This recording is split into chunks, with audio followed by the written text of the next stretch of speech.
So next ഒരു quarter circle, അതായത് ഒരു സർക്കിളിന്റെ 1/4 പാർട്ട് ഒരാള് ട്രാവൽ ചെയ്യാണെന്ന് വിചാരിച്ചോ. ഓക്കെ, ഇവിടെ നിന്ന് ഇവിടെ വരെ ഇതൊരു ക്വാർട്ടർ സർക്കിൾ ആണ്, അഥവാ നമ്മളുടെ ഇതാണ് ഒരു സർക്കിൾ എന്ന് വിചാരിച്ചാല് അതിന്റെ ഇത്രയും ഒരു പാർട്ട്, ഈ ഒരു പാർട്ട്. ഓക്കെ, അപ്പം 1/4 പാർട്ടിൽ ആണ് ഒരാൾ ട്രാവൽ ചെയ്തത് എന്നുണ്ടെങ്കിൽ എന്താണ് നമ്മളുടെ ഒരു സർക്കിൾ ഫുള്ളായിട്ട് ഒരാൾ കവർ ചെയ്താൽ ആള് കവർ ചെയ്ത ടോട്ടൽ ഡിസ്റ്റൻസ് അഥവാ പെരിമീറ്റർ ഓഫ് ദ സർക്കിൾ എന്ന് പറഞ്ഞാൽ 2πr ആണ്. ഓക്കെ, പെരിമീറ്റർ എന്ന് പറഞ്ഞാൽ ഈ സർക്കിളിന്റെ ചുറ്റളവ്, ഈ ചുറ്റളവ് ആയിരിക്കുമല്ലോ ആള് ട്രാവൽ ചെയ്തിട്ടുണ്ടാവുക. ഓക്കെ, അപ്പൊ എന്താണ് ഇയാളുടെ എന്താ പറയാ പെരിമീറ്റർ എന്ന് പറഞ്ഞാൽ 2πr ആണ്, അഥവാ ഈ സർക്കിളിന്റെ ചുറ്റളവ് അഥവാ സർക്കംഫറൻസ് എന്ന് പറഞ്ഞാൽ 2πr ആണ്. പക്ഷെ ഇയാൾ ആകെ ട്രാവൽ ചെയ്തത് ഇതിന്റെ 1/4 പാർട്ട് മാത്രമാണ്. അപ്പൊ ടോട്ടൽ ഡിസ്റ്റൻസ് കവേർഡ് എന്തായിരിക്കും 1/4 ഓഫ് 2πr, അഥവാ 2πrന്റെ അതായത് 2πrന്റെ 1/4 പാർട്ട് മാത്രമേ ഉള്ളൂ. ഇതാണ് 2πr, ഇതിന്റെ 1/4 പാർട്ട് മാത്രമേ ഉള്ളൂ ആ ആള് ട്രാവൽ ചെയ്തിട്ടുള്ളൂ. അതുകൊണ്ട് തന്നെ നമുക്ക് ഡിസ്റ്റൻസിന് എന്ത് പറയാം 1/4 ഓഫ് 2πr, 2πrന്റെ 1/4 എന്ന് പറയാം നമ്മുടെ ഡിസ്റ്റൻസ് കവേർഡ് ചെയ്തതിന്. അപ്പൊ നമുക്ക് എന്ത് പറയാം 1/4 into 2πr എന്ന് പറഞ്ഞൂടെ, കുഴപ്പമില്ലല്ലോ. ഓക്കെ, അപ്പൊ നമ്മൾ ഈ 4ഉം 2നെയും കട്ട് ചെയ്താൽ 4ന്റെ അകത്ത് 2 എത്ര പ്രാവശ്യം പോകും 2 പ്രാവശ്യം, അപ്പം πr/2 എന്ന് കിട്ടും. ക്ലിയർ ആണോ? ഇനി നമ്മളുടെ ഇവിടെ തന്നിട്ടുണ്ട് റേഡിയസ് എന്താണ് 2 മീറ്റർ ആണ്. സോ ഞാൻ ഇവിടെ ആറിന്റെ സ്ഥാനത്ത് 2 കൊടുത്തു. അപ്പൊ π into 2 divided by 2 ആയി കിട്ടി. ഈ 2ഉം കട്ട് ചെയ്തു. സോ π മീറ്റർ ആണ് ആ ആള് ട്രാവൽ ചെയ്തത്. എന്താണ് π മീറ്റർ ആണ് ആ ആള് ട്രാവൽ ചെയ്തത് എന്ന് നമുക്ക് മനസ്സിലായി. ക്ലിയർ ആണോ? ഓക്കെ, ഇനി നമ്മളുടെ സ്പീഡാണ് കണ്ടത്. ഞാൻ ഇവിടെ ടൈം തന്നിട്ടുണ്ട്. ടൈം എന്താണ് 4 സെക്കൻഡ് ആണ് ക്വാർട്ടർ പാർട്ട് ട്രാവൽ ചെയ്യാൻ ആളെടുത്തത് എന്നുണ്ടെങ്കിൽ സ്പീഡ് എന്തായിരിക്കും π/4 മീറ്റർ പെർ സെക്കൻഡ് ആയിട്ട് മാറും. ക്ലിയർ ആണോ? ഡൗട്ട് ഇല്ലല്ലോ. ഓക്കെ ഓക്കെ ഇനി നമ്മള് what's the case of velocity. നമ്മളിപ്പോ സ്പീഡാ കണ്ടത്, അപ്പൊ നമുക്ക് വെലോസിറ്റി കാണണം. ഓക്കെ, അപ്പൊ വെലോസിറ്റി കാണുന്ന സമയത്ത് നമ്മൾ ഇതേ ക്വാർട്ടർ സർക്കിൾ ആണ് എടുത്തത്. സോ വെലോസിറ്റിന്റെ കേസിൽ നമ്മൾക്ക് ഒരിക്കലും ഈ ഒരു ആർക്കിന്റെ ലെങ്ത് കിട്ടിയിട്ട് കാര്യമുണ്ടോ? ഒരിക്കലും കാര്യമില്ല. സോ നമുക്ക് എന്താക്കാ വെച്ചാല് വെലോസിറ്റി എന്ന് പറഞ്ഞാൽ സ്റ്റാർട്ടിംഗ് പോയിന്റിങ് ഫൈനൽ പോയിന്റിലേക്കുള്ള ഷോർട്ടസ്റ്റ് ഡിസ്റ്റൻസ് ആണ്. സോ നമ്മൾക്ക് ഒരു ലൈൻ, സ്ട്രെയിറ്റ് ലൈൻ, ഇവർ രണ്ടാളും ഇതിനെയും കൂട്ടി യോജിപ്പിക്കുന്ന ഒരു സ്ട്രെയിറ്റ് ലൈൻ വരച്ചിട്ട് ABC എന്ന് പറയുന്നിട്ടുള്ള ഒരു ട്രയാങ്കിൾ നമ്മൾ ഫസ്റ്റ് ഫോം ചെയ്തല്ലോ. സോ ആഫ്റ്റർ ഫോമിങ് ദിസ് നമുക്ക് ഈ ലെങ്ത് ആണ് നമ്മളുടെ ഡിസ്പ്ലേസ്മെന്റ് എന്ന് പറയുന്നത്. ഈ ഒരു ലെങ്ത്, ഈ സ്റ്റാർട്ടിംഗ് പോയിന്റിന്റെയും എൻഡിങ് പോയിന്റിന്റെയും ഇടയിലുള്ള ഈ ഒരു സ്ട്രെയിറ്റ് ലൈൻ ആയിട്ടുള്ള ഷോർട്ടസ്റ്റ് ഡിസ്റ്റൻസ് ആണ് നമ്മളുടെ ഡിസ്പ്ലേസ്മെന്റ് എന്ന് പറയുന്നത്. നമ്മൾ ഈ ഒരു ഡിസ്റ്റൻസ് അല്ല ഒരിക്കലും എടുക്കേണ്ടത്. This is the distance and where this is the displacement. Okay, അപ്പൊ നമുക്ക് ഡിസ്പ്ലേസ്മെന്റ് കാണാനാണ് നമ്മൾ പോകുന്നത്. അപ്പൊ ഞാൻ നേരത്തെ പറഞ്ഞ പോലെ തന്നെ base square plus altitude square equal to hypotenuse square എന്ന് പറയുന്ന പൈത്തഗോറസ് തിയറം ആണ് നമ്മൾ ഇവിടെ യൂസ് ചെയ്യുന്നത്. ക്ലിയർ ആണല്ലോ? ഓക്കെ, അപ്പൊ നമ്മുടെ ബേസ് എന്താണ് 2 ആണ്. 2 സ്ക്വയർ പ്ലസ് ഓൾട്ടിറ്റ്യൂഡ് ആയിട്ടുള്ള 2 square is equal to hypotenuse square. ഈ സ്ക്വയർ ഇങ്ങോട്ട് വരുമ്പം റൂട്ട് ആകും. 2ന്റെ square which is equal to 4 and ഈ 2ന്റെ square which is equal to 4. 4 plus 4 is equal to √8. Okay, √8നെ നമുക്ക് സ്പ്ലിറ്റ് ചെയ്യാം. അതായത് ഈ 4 എന്ന് പറഞ്ഞാൽ 4ന്റെ റൂട്ടിന് നമുക്ക് മാക്സിമം നമ്മളിപ്പോ എന്ത് ചെയ്യുകയാണെങ്കിലും ഈ √8 എഴുതുന്നതിന് പകരം ഈ റൂട്ടിന് എന്തിനെങ്കിലും ഒന്ന് ചെറുതാക്കാൻ പറ്റുമോ, അതായത് ഈ റൂട്ടിലുള്ള ഈ സംഖ്യനെ നമുക്ക് എങ്ങനെയെങ്കിലും ചെറുതാക്കാൻ പറ്റുമോ എന്ന് നോക്കണം. ഈ 4നെ നമ്മൾ ഒരു പെർഫെക്റ്റ് സ്ക്വയർ എന്നാ പറയുന്നത്. കാരണം എന്താണ്, 4ന്റെ √4 എന്ന് പറഞ്ഞാൽ ഈക്വൽ ടു 2 ആണ്. സോ നമ്മൾ 4നെ സ്വാഭാവികമായിട്ട് പെർഫെക്റ്റ് സ്ക്വയർ എന്നാണ് പറയുന്നത്. ഓക്കെ, പിന്നെ നമ്മൾ പെർഫെക്റ്റ് സ്ക്വയർ എന്ന് പറയുന്നത് 9 ആണ്. √9 which is equal to 3 and അടുത്ത പെർഫെക്റ്റ് സ്ക്വയർ എന്ന് പറഞ്ഞാൽ 16 ആണ്. √16 വിച്ച് ഇസ് ഈക്വൽ ടു 4. നമ്മൾ ഈ 8നെ എങ്ങനെയെങ്കിലും സ്പ്ലിറ്റ് ചെയ്തിട്ട് ഒരു പെർഫെക്റ്റ് സ്ക്വയർ ഉള്ള ഒരു സംഖ്യയാക്കി മാറ്റിയിട്ട് അതിനെ പുറത്തെടുക്കാൻ പറ്റുമോ എന്ന് നമ്മൾ ഫസ്റ്റ് നോക്കണം. സോ നമുക്ക് അറിയാം 8 എന്ന് പറഞ്ഞാൽ 2 into 4 ആണ്. ഓക്കെ, അപ്പൊ ഈ 4നെ എന്താക്കാം പെർഫെക്റ്റ് സ്ക്വയർ ആക്കിയിട്ട് നമുക്ക് പുറത്തേക്ക് എടുക്കാം. അപ്പൊ എന്ത് കിട്ടും 2 കിട്ടും. 2√2 which is equal to hypotenuse. ഈ ഹൈപ്പോട്ടന്യൂസ് ആണ് ഇവിടുത്തെ ഡിസ്പ്ലേസ്മെന്റ് എന്ന് പറയുന്നത്. സോ ഐ തിങ്ക് ക്ലിയർ ആയി എന്ന് വിചാരിക്കുന്നു. നിങ്ങൾക്ക് എന്തെങ്കിലും ഇതിൽ നിനക്കറിയാം മാത്സിൽ ചില ഒരുപാട് കൺഫ്യൂഷൻസ് വന്നേക്കാം if you don't have any base about these maths. So എന്തെങ്കിലും പ്രശ്നം ഉണ്ടെങ്കിൽ എനിക്ക് കമന്റിൽ അറിയിക്കണം. ഓക്കെ, സോ നമുക്ക് ഇനി വെലോസിറ്റി നോക്കി നോക്കാം. ഓക്കെ, അപ്പം വെലോസിറ്റി എന്ന് പറഞ്ഞാല് നമ്മൾ ഡിസ്പ്ലേസ്മെന്റ് എന്ന് പറഞ്ഞാൽ 2√2 മീറ്റർ എന്ന് നമുക്ക് കിട്ടി. അങ്ങനെയാണെങ്കിൽ വെലോസിറ്റി എന്തായിരിക്കും? 2√2 and our time 4 second. Okay, 2√2 divided by 4 second displacement by time ആണല്ലോ. സോ നമുക്ക് 2√2 ബൈ 4 സെക്കൻഡ് എന്ന് പറയാം. സോ ഈ 2നെയും ഈ 4നെയും കട്ട് ചെയ്താൽ, അഥവാ ഈ 2 4ന്റെ അകത്ത് എത്ര പ്രാവശ്യം പോകും? 2 പ്രാവശ്യം. സോ √2 ബൈ 2 എന്ന് നമുക്ക് കിട്ടും. ഓക്കെ, ഇനി നമ്മൾ ഇവിടെ മുകളിൽ √2 ആണുള്ളത് എന്നുണ്ടെങ്കിൽ ഇതിനൊന്ന് സിംപ്ലിഫൈ ചെയ്യാൻ എന്താക്കണം? മുകളിൽ √2 ആണുള്ളത്, അതിനെ കൊണ്ട് മുകളിലും താഴെയും ഒരു √2 നമ്മൾ ഒന്ന് മൾട്ടിപ്ലൈ ചെയ്യുക. അപ്പൊ √2 into √2 divided by 2 into √2. √2 into √2 എന്ന് പറഞ്ഞാൽ 2 ആണ്. ഇനി അഥവാ നമുക്ക് എന്ത് പറയാം? √2 square equal to 2. √3 square equal to 3. ഇനി √4 സ്ക്വയർ ഈക്വൽ ടു 4. അഥവാ ഇതിനൊക്കെ 2 പ്രാവശ്യം മൾട്ടിപ്ലൈ ചെയ്ത് കഴിഞ്ഞാൽ അതിൻ്റെ ഉള്ളിലുള്ള ഈ ഒരു നമ്പർ ആണ് കിട്ടുക. So √2 into √2 is equal to 2 and 2 into √2 is equal to 2√2. ഇനി ഈ 2നെയും കട്ട് ചെയ്ത് കഴിഞ്ഞാൽ 1/√2 എന്ന് നമുക്ക് നമ്മുടെ വെലോസിറ്റി കിട്ടും. ഇനി ഇതിന്റെയും മാത്സിൽ എന്തെങ്കിലും കൺഫ്യൂഷൻ ഉണ്ടെങ്കിൽ പറയാൻ മറക്കരുത്. ഓക്കെ, സോ നമ്മുടെ ക്വസ്റ്റ്യൻ ഒന്ന് ചേഞ്ച് ചെയ്തു. If a man is travelling from A to B, okay, or a half of the circle, ഒരു സർക്കിളിന്റെ ഹാഫ് പോർഷൻസ് ആള് ട്രാവൽ ചെയ്യാണ് എന്ന് വിചാരിച്ചാൽ what will be our speed and velocity? അതാണ് ഇപ്പൊ നമ്മുടെ അടുത്ത ക്വസ്റ്റ്യൻ. സോ ഞാൻ സർക്കിളിന്റെ ഓരോരോ പോർഷൻസ് കവർ ചെയ്യുന്നത് ഘട്ടമായിട്ട് പറയാണ്. If in the case sometimes നമ്മളോട് സ്പീഡ് ചോദിക്കില്ല, വെലോസിറ്റി ചോദിക്കില്ല, ബട്ട് ഡിസ്റ്റൻസും ഡിസ്പ്ലേസ്മെന്റും കാൽക്കുലേറ്റ് ചെയ്യാനുണ്ടെങ്കിൽ അതും ഈ ഒരു ആൻസേഴ്സിൽ നിങ്ങൾക്ക് ക്ലിയർ ആയിരിക്കും. ഓക്കെ, അപ്പൊ നമ്മൾ ഡിസ്റ്റൻസ് നോക്കുന്ന സമയത്ത് വീണ്ടും ഈ ചുറ്റളവ് നോക്കൽ ഇമ്പോർട്ടന്റ് ആണ്. ഡിസ്പ്ലേസ്മെന്റിന്റെ കേസിലാണ് നമ്മൾ എന്ത് ഷോർട്ടസ്റ്റ് ലെങ്ത് നോക്കുന്നത്. സോ നമ്മൾ ഈ ചുറ്റളവ് അഥവാ പെരിമീറ്റർ, നമ്മുടെ പെരിമീറ്റർ എന്താ പറയാ? 2πr ആണെന്ന് പറയാം. ഇനി ഈ ഒരു ഇവിടെ ആ ആൾ ട്രാവൽ ചെയ്യുന്നത് ഒരു സർക്കിളിന്റെ ഹാഫ് പോർഷൻ ആയതുകൊണ്ട് തന്നെ നമുക്ക് എന്ത് പറയാം? ഹാഫ് ഓഫ് ദ പെരിമീറ്റർ അഥവാ ഹാഫ് ഓഫ് 2πr എന്ന് പറയാം. ക്ലിയർ ആണോ? അതായത് ഈ വ്യക്തി ഹാഫ് പോർഷൻ മാത്രമേ ട്രാവൽ ചെയ്യുന്നുള്ളൂ. ഒരു 2πr എന്ന് പറയുന്ന സർക്കിളിന്റെ പെരിമീറ്ററിന്റെ ഹാഫ് പോർഷൻ മാത്രമേ ട്രാവൽ ചെയ്യുന്നുള്ളൂ. അതുകൊണ്ട് നമുക്ക് എന്ത് പറയാം? The total distance he covered is half of perimeter, ഇനി അഥവാ ഹാഫ് ഓഫ് 2πr എന്ന് പറയാം. അപ്പം ഹാഫ് ഓഫ് 2πr എന്ന് പറഞ്ഞാൽ ഹാഫ് ഇൻറ്റു 2πr. അപ്പൊ ഈ 2ഉം 2ഉം കട്ട് ചെയ്ത് പോയാൽ നമുക്ക് πr എന്ന് കിട്ടും.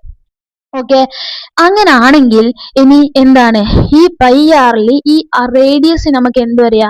2 മീറ്റർ ആണെന്നറിയാം. ആ റേഡിയസിന്റെ വാല്യൂ ഇട്ടുകൊടുത്താൽ നമുക്ക് 2π മീറ്റർ എന്ന് നമുക്ക് എന്ത് കിട്ടും? നമ്മളെ ഡിസ്റ്റൻസ് കിട്ടും. ഡിസ്റ്റൻസ് കിട്ടിക്കഴിഞ്ഞാൽ സ്പീഡ് കാണാൻ എന്താ ചെയ്യേണ്ടത്? Distance by time which is equal to 2π divided by time. ഞാൻ ഇവിടെ 6 സെക്കൻഡ് ആണ് തന്നിരിക്കുന്നത്. So 2π divided by 6 which is equal to π by 1/3π meter. So here നമ്മളൊരു വെലോസിറ്റി അല്ലെങ്കിൽ ഡിസ്പ്ലേസ്മെന്റ് കാണുന്ന കേസ് നോക്കുകയാണെങ്കിൽ ഇത് ഹാഫ് ഓഫ് ദ സർക്കിൾ ആണ്. So we know that displacement എന്ന് പറഞ്ഞാൽ സ്ട്രെയിറ്റ് ലൈൻ ആയിട്ടുള്ള shortest distance from the initial point to final പോയിന്റിനാണ് നമ്മൾ എന്ത് പറയുന്നത്? ഡിസ്പ്ലേസ്മെന്റ് എന്ന് പറയുന്നത്. സോ നമ്മൾ ഇവിടേക്ക് നോക്കുമ്പോൾ എന്താണ്? This is the shortest distance അഥവാ shortest straight line distance from initial point ആയിട്ടുള്ള A to the final point B എന്ന് പറയുന്നത് ഈ ഒരൊറ്റ പാർട്ടാണ്. അഥവാ നമുക്ക് എന്ത് പറയാം? ദിസ് ഈസ് ദ ഡയമീറ്റർ അഥവാ ഈ റേഡിയസ് ആയിട്ടുള്ള 2 മീറ്റർ ആണ് ഇവിടെ എങ്കിൽ അത് തന്നെ ആയിരിക്കും ഇവിടെ ഉണ്ടായിരിക്കുക. സോ ഇതാണ് ഈ സർക്കിളിന്റെ ഡയമീറ്റർ അഥവാ 4 മീറ്റർ ലെങ്ത് ആണ് ഇവിടെ എന്ന് പറയാം. അഥവാ ഫസ്റ്റത്തെ റേഡിയസ് ആയിട്ടുള്ള 2 metre plus second radius 2 metre which is equal to 4 metre. അപ്പൊ ഡിസ്പ്ലേസ്മെന്റ് എന്താണ്? 4 മീറ്റർ ആണെന്ന് മനസ്സിലായല്ലോ. ഇനി വെലോസിറ്റി എന്ന് പറഞ്ഞാൽ ഡിസ്പ്ലേസ്മെന്റ് ബൈ ടൈം ആണ്. Here I have given the time as 6 second. So the velocity എന്തായിരിക്കും? 4 metre divided by 6 second which is equal to 2/3 metre per second. അതായത് ഈ 4നെയും ഈ 6നെയും 2 ആയിട്ട് ഡിവൈഡ് ചെയ്താൽ 4ന്റെ അകത്ത് 2 എത്ര പ്രാവശ്യം പോകും? 2 പ്രാവശ്യം. 6ന്റെ അകത്ത് 2 എത്ര പ്രാവശ്യം പോകും? 3 which is equal to by 3 meter per second. I think it's clear for you. Okay. So here the next case is that ആ ഒരു വ്യക്തി എവിടാണ് എ മുതൽ ബി അഥവാ കവറിങ് 3/4 ഓഫ് ദ സർക്കിൾ, അതായത് ഈ സർക്കിളിന്റെ 3/4 പോർഷൻ ആ ആള് കവർ ചെയ്യുകയാണെങ്കിൽ 3/4 പോർഷൻ ആ ആള് കവർ ചെയ്യുകയാണെങ്കിൽ അഥവാ മലയാളത്തിൽ പറഞ്ഞ മുക്കാൽ ഭാഗം, ഈ ഒരു സർക്കിളിന്റെ മുക്കാൽ ഭാഗവും ആ ആള് ട്രാവൽ ചെയ്തു കവർ ചെയ്യുകയാണെങ്കിൽ എന്തായിരിക്കും ഇയാളുടെ ഒരു ഡിസ്റ്റൻസ് എന്നതാണ് അടുത്ത ക്വസ്റ്റ്യൻ. ഇവിടെ ടൈം ഞാൻ തന്നത് 8 seconds ആണ്. ഓക്കെ, അപ്പൊ ഡിസ്റ്റൻസ് എന്ന് പറഞ്ഞാൽ നമുക്കറിയാം ഇതിന്റെ പെരിമീറ്റർ, അതായത് ഈ ഒരു ഫുൾ സർക്കിൾ, ഇവിടെ ഒരു ഫുൾ സർക്കിൾ ഉണ്ടായിരുന്നെങ്കിൽ അതിന്റെ പെരിമീറ്റർ ആയിട്ടുള്ള 2πrന്റെ 3/4 പോർഷൻ ആണ് ആ ആള് കവർ ചെയ്തത് എന്നുള്ളത് കൊണ്ട് തന്നെ നമുക്ക് ഇതിന്റെ ഡിസ്റ്റൻസ് എന്തായിട്ട് പറയാം, 3/4 ഓഫ് 2πr അഥവാ 3/4 ഓഫ് പെരിമീറ്റർ എന്ന് പറയാം. സോ നമുക്ക് 3/4 into 2πr എന്ന് പറഞ്ഞാൽ ഇത് രണ്ടും കട്ട് ചെയ്തു.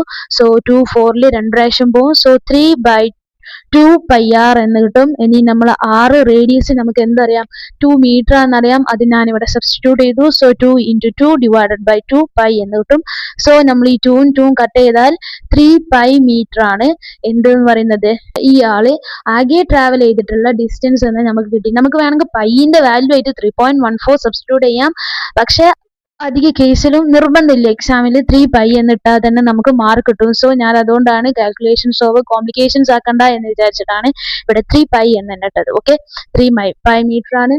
ഇനി അങ്ങനെയാണെങ്കിൽ സ്പീഡ് എന്തായിരിക്കും, സ്പീഡ് നമുക്ക് എന്താ പറയാം, ഡിസ്റ്റൻസ് ബൈ ടൈം ആണ്. So distance is equal to 3π meter divided by our time 8 seconds. So ഇത് രണ്ടും കൂടും എന്ത് കിട്ടും, 3/8 meter per second എന്ന് കിട്ടും. ക്ലിയർ ആണല്ലോ, ഡൗട്ട് ഇല്ലല്ലോ. ഓക്കെ, നെക്സ്റ്റ് നമുക്ക് ഈ ഒരു കേസിൽ വെലോസിറ്റിനെ നോക്കാം. ഓക്കെ, അപ്പൊ നമ്മൾ 3/4 പോർഷന്റെ ഡിസ്പ്ലേസ്മെന്റ് കാണുകയാണെങ്കിൽ നമ്മൾക്ക് അറിയാം, ഡിസ്പ്ലേസ്മെന്റ് എന്ന് പറഞ്ഞാൽ ഞാൻ വീണ്ടും റിപ്പീറ്റ് ചെയ്യാണ്, it is the shortest distance or shortest straight line distance from the initial point and final point എന്നാ പറയുന്നത്. അതായത് ഇനീഷ്യൽ പോയിന്റിന്റെയും ഫൈനൽ പോയിന്റിന്റെയും ഇടയിലുള്ള ഷോർട്ടസ്റ്റ് ഡിസ്റ്റൻസ് എന്ന് പറഞ്ഞാൽ എന്തായിരിക്കും, ഈ ഒരു പോർഷൻ ആണ്. ക്ലിയർ ആണോ, ഈ ഒരു പോർഷൻ ആണ്. ആൻഡ് ഈ ഒരു പോർഷൻ ആണ് നമ്മൾ ഇവിടുത്തെ ഡിസ്പ്ലേസ്മെന്റ് ആയിട്ട് വരുന്നത്. ഓക്കെ, അപ്പൊ നമുക്ക് ഇവിടെ ഡിസ്പ്ലേസ്മെന്റ് കാണാൻ നമ്മൾ മുമ്പ് ചെയ്ത പോലെ തന്നെ ഏതാണ് യൂസ് ചെയ്യുന്നത്, ഈ ഒരു പോർഷനെ നമ്മൾ ട്രയാങ്കിൾ ആയിട്ട് കൺസിഡർ ചെയ്യുക. ഓക്കെ, ട്രയാങ്കിൾ ആയിട്ട് കൺസിഡർ ചെയ്യുമ്പോൾ നമുക്ക് സോൾവ് ഈ ഒരു പോർഷൻ കിട്ടാൻ ഭയങ്കര എളുപ്പമാണ്. കാരണം എന്താണ്, നമുക്കറിയാം ഈ ഒരു ഭാഗവും റേഡിയസ് ആണ്, ഇതും സർക്കിളിന്റെ റേഡിയസ് ആണ്. അപ്പൊ നമുക്ക് ഇവിടെ എന്താ പറയാ, ഇതിനെ നമ്മൾ ബേസ് ആക്കി എടുത്താൽ this is the altitude and this is the hypotenuse. So by using the same Pythagoras theorem we can find the length of or we can find the displacement. Clear അല്ലേ? സോ ഞാൻ എന്താ പറയുന്നത്, ഇവിടെ base square plus altitude square is equal to hypotenuse square എന്ന് പറയുന്ന Pythagoras theorem use ചെയ്യുന്നു. So base എന്താണ്, 2 metre ആണ് ആൻഡ് ആൾട്ടിറ്റ്യൂഡ് എന്താണ്, 2 മീറ്റർ ആണ്. So 2 square plus 2 square is equal to hypotenuse square. ഇനി അഥവാ എന്താണ്, ഈ സ്ക്വയറിനെ ഇങ്ങോട്ട് കൊണ്ടുവരുമ്പോൾ √4 + 4, അതായത് 2 സ്ക്വയർ എന്ന് പറഞ്ഞാൽ എന്താണ്, 4 ആണ്. √4 + 4 is equal to hypotenuse and √4 + 4 എന്ന് പറഞ്ഞാൽ എന്താ, √8 ഈസ് ഈക്വൽ ടു ഹൈപ്പോട്ടന്യൂസ്. ഞാൻ നേരത്തെ പറഞ്ഞിട്ടുണ്ട്, ഈ √8 ആയിട്ട് ഇവിടെ നമുക്ക് വെക്കാൻ പറ്റില്ല, ഇതിനൊന്ന് നമ്മൾ ഷോർട്ട് ആക്കണം. സോ നമുക്ക് എന്ത് ചെയ്യാം, 2 into 4 എന്ന് എന്തിന് എഴുതാം, 8 എഴുതാം. ആൻഡ് 2 into 4നെ നമ്മൾ ഈ 4 എന്താണ്, ഒരു പെർഫെക്റ്റ് സ്ക്വയർ ആയതുകൊണ്ട് തന്നെ ഈ 4നെ നമുക്ക് 4ന്റെ പെർഫെക്റ്റ് സ്ക്വയർ ചെയ്തായിരിക്കും 2 ആണ്. So 2√2 is equal to hypotenuse അഥവാ ഡിസ്പ്ലേസ്മെന്റ് എന്താണ്, 2√2 ആണെന്ന് നമുക്ക് വന്ന് കിട്ടി. ക്ലിയർ ആണോ? സോ അപ്പൊ നമുക്ക് നമ്മളെ ഡിസ്പ്ലേസ്മെന്റ് എന്ത് കിട്ടി, 2√2 മീറ്റർ ആണ് കിട്ടി. And our time I had given it as 8 seconds. So എന്താണ് നമ്മുടെ വെലോസിറ്റി എന്തായിരിക്കും, ഡിസ്പ്ലേസ്മെന്റ് ബൈ ടൈം ആയിരിക്കും, അഥവാ 2√2 divided by our time 8 seconds. So നമ്മൾ എന്താ പറയാ, ഈ 2നെയും 8നെയും ഡിവൈഡ് ചെയ്താൽ 2 8ൽ എത്ര പ്രാവശ്യം പോകും, 4 times പോകും. അപ്പൊ എന്താണ്, √2/4 ആയിരിക്കും. അപ്പം ഇനി എന്താണ്, ഈ √2നെ ഞാൻ നേരത്തെയും പറഞ്ഞിട്ടുണ്ട്, √2നെ ഇങ്ങനെ ഇവിടെ വെക്കരുത്. അപ്പൊ നമ്മൾ ഇതിനെ ഒന്ന് ചേഞ്ച് ചെയ്യാൻ വേണ്ടിയിട്ട് നമ്മൾ മുകളിലും താഴെ എന്തായിരിക്കും, √2നെ കൊണ്ട് മൾട്ടിപ്ലൈ ചെയ്തു. വേറെ ഒന്നും ചെയ്യണ്ട, മുകളിലും താഴെയും √2നെ കൊണ്ട് മൾട്ടിപ്ലൈ ചെയ്തു. സോ √2 into √2 ഡിവൈഡഡ് ബൈ 4√2 എന്ന് കിട്ടും. √2നെയും മൾട്ടിപ്ലൈ ചെയ്താൽ നമുക്ക് 2 എന്നാണ് കിട്ടുക. 2 ഡിവൈഡഡ് ബൈ 4√2 എന്ന് പറയും. ഇനി ഇതിനെ ഒന്നും കൂടി സിംപ്ലിഫൈ ചെയ്യാൻ വേണ്ടിയിട്ട് 2നെയും 4നെയും വെട്ടുമ്പോൾ എന്ത് വരും, 2 4ന്റെ അകത്ത് 2 പ്രാവശ്യം പോകും. അപ്പൊ നമുക്ക് ആൻസർ 1/2 √2 മീറ്റർ പെർ സെക്കൻഡ് ആണ് നമ്മുടെ വെലോസിറ്റി എന്ന് കിട്ടും. ക്ലിയർ ആണോ? ഓക്കെ, ഇനി നെക്സ്റ്റ് കേസ് ആണ് ആൻഡ് ലാസ്റ്റ് കേസ് എന്നും വേണമെങ്കിൽ പറയാം. ഒരു സർക്കിൾ, ഒരു കംപ്ലീറ്റ് സർക്കിൾ ട്രാവൽ ചെയ്യുന്ന കേസ്. ഓക്കെ, സോ ഈ എ എന്ന് പറയുന്ന പൊസിഷനിൽ തുടങ്ങിയിട്ട് തിരിച്ച് എ എന്ന സെയിം പൊസിഷനിൽ എത്തിച്ചേരുന്ന സമയത്ത് what is the case of distance, displacement, speed and velocity I am dealing with. Okay, so distance ഇവിടെ മുതൽ ഇവിടെ വരെ ഫുൾ കവർ ചെയ്യുന്നുണ്ട്. അപ്പൊ നമുക്ക് എന്ത് പറയാം? ഡിസ്റ്റൻസ് എന്ന് പറഞ്ഞാൽ പെരിമീറ്റർ ഇറ്റ്സെൽഫ് ആണ്. പെരിമീറ്റർ തന്നെ ആയിരിക്കും, അതായത് ഈ ഒരു സർക്കിളിന്റെ മുഴുവൻ ചുറ്റളവും ആ ആള് കവർ ചെയ്യുന്നുണ്ട്. അപ്പൊ ഡിസ്റ്റൻസ് എന്ന് പറഞ്ഞാൽ എന്താണ്? ഇറ്റ്സ് പെരിമീറ്റർ ഇറ്റ്സെൽഫ് എന്ന് നമുക്ക് പറയാൻ പറ്റും. കുഴപ്പമില്ലല്ലോ. ഓക്കെ, അപ്പൊ distance is equal to perimeter itself അഥവാ 2πr. ആൻഡ് ആർ എന്താണ്? ഞാൻ നേരത്തെ പറഞ്ഞിട്ടുണ്ട്, ഇതിന്റെ റേഡിയസ് 2 മീറ്റർ ആണ്. സോ എന്താണ് 4π എന്ന് പറയുമ്പോൾ 2 ആണ് നമ്മളുടെ ഡിസ്റ്റൻസ് എന്ന് വരുന്നത്. അപ്പൊ ഡിസ്റ്റൻസ് 4π ആണെങ്കിൽ സ്പീഡ് എന്തായിരിക്കും? 4π/10 അഥവാ ടൈം എന്താണ്? ഇവിടെ 10 സെക്കൻഡ് ആണ്. സോ 4π/10. ഇനി 4 2ന്റെ അത് 2 പ്രാവശ്യം. സോ 2 and 10ന്റെ അത് എത്ര പ്രാവശ്യം പോകും? 5 times 2/5 5 meter per second എന്ന് നമുക്ക് നമ്മുടെ സ്പീഡ് എടുക്കാം. ആൻഡ് ഡിസ്പ്ലേസ്മെന്റിന്റെ കേസ് നോക്കുവാണെങ്കിൽ ഫൈനൽ പൊസിഷനും ഇനീഷ്യൽ പൊസിഷനും സെയിം ആണ്. ആൻഡ് ഞാൻ പറഞ്ഞിട്ടുണ്ട്, ഒരാൾ ഏതിലൂടെ ട്രാവൽ ചെയ്താലും if he came to reach the same position where he has started, അഥവാ അവൻ എവിടെ നിന്നാണോ സ്റ്റാർട്ട് ചെയ്തത് അതേ പോയിന്റിൽ അവൻ തിരിച്ച് എത്തിക്കഴിഞ്ഞാൽ ഹിസ് ഡിസ്പ്ലേസ്മെന്റ് എന്തായിരിക്കും? 0 ആയിരിക്കും. ഓക്കെ, ഫൈനൽ പൊസിഷനും ഇനീഷ്യൽ പൊസിഷനും സെയിം ആണെങ്കിൽ the displacement will be 0. So ഇവിടെ ഡിസ്പ്ലേസ്മെന്റ് എന്താണ്? 0 ആണ്. ആൻഡ് വെലോസിറ്റി എന്തായിരിക്കും? ഡിസ്പ്ലേസ്മെന്റ് 0 ആണെങ്കിൽ വെലോസിറ്റി പിന്നെ ഒന്നും നോക്കണ്ട, it's also 0. So I think ഈ ഡിഫറെന്റ് ടൈപ്സ് ഓഫ് സർക്കിൾസിന്റെയും എല്ലാത്തിന്റെയും പ്രോബ്ലംസ് നിങ്ങൾക്ക് മനസ്സിലായി എന്ന് ഞാൻ വിശ്വസിക്കുന്നു. സോ എന്താ പറയാ, ഇനിയും ഒരുപാട് ഇതേപോലത്തെ ബേസിന്റെ ക്ലാസ്സുമായിട്ട് വീണ്ടും നമുക്ക് മീറ്റ് ചെയ്യാം. Okay, bye bye. സബ്സ്ക്രൈബ് ചെയ്യാനും കമന്റ് ചെയ്യാനും മറക്കരുത്. എന്തെങ്കിലും മാറ്റം വരുത്തണമെങ്കിൽ നിങ്ങൾ ഒരു കമന്റ് ഇട്ട് കഴിഞ്ഞാൽ എനിക്ക് അടുത്ത സ്റ്റെപ്പിൽ ഒന്നും കൂടി മാറ്റം വരുത്തിയിട്ട് ക്ലാസ്സസ് അപ്ലോഡ് ചെയ്യാൻ പറ്റും. ഓക്കെ, ഇവിടെ ഓഡിയൻസ് ഇല്ലാണ്ട് ക്ലാസ്സസ് എടുക്കുന്നത് കൊണ്ട് തന്നെ ഒരുപാട് പ്രോബ്ലം ഉണ്ടാവും. So if there I won't to change anything you must want to comment me. Okay, subscribe ചെയ്യാൻ മറക്കണ്ട. Okay, by.